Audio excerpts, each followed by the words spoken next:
L'outil décaler des faces, donc il fait la suite de l'outil déplacer des faces, donc décaler des faces, me permet, comme son nom l'indique, de décaler certaines faces. Donc si je prends des faces, toujours la première face planaire, donc la face du haut, et que je confirme et que je décale d'une distance de 20, il m'a fait exactement la même chose que l'outil déplacer et l'outil extruder des faces. Bon, sur ce point-là, ils sont pareils.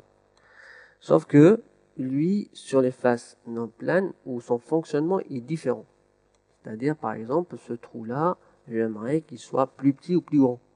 Dans ce cas-là, l'outil qui peut m'apporter une solution à mon problème, c'est l'outil décaler des faces. Je sélectionne décaler des faces, je sélectionne ma face, je confirme.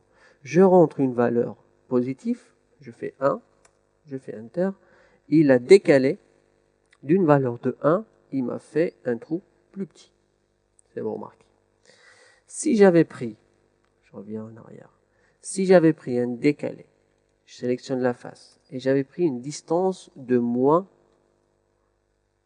2, et je fais Enter. Là, il me fait un décalage vers l'extérieur, c'est-à-dire, il m'a fait un trou plus grand.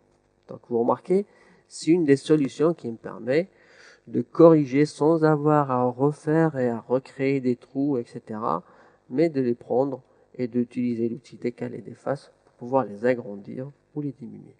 Pareil, si jamais j'ai un petit raccord ici, si je lui dis j'aimerais décaler cette face d'une distance de 0,2,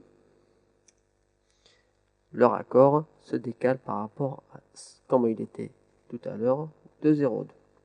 Donc, un outil aussi très efficace et un outil de correction principalement.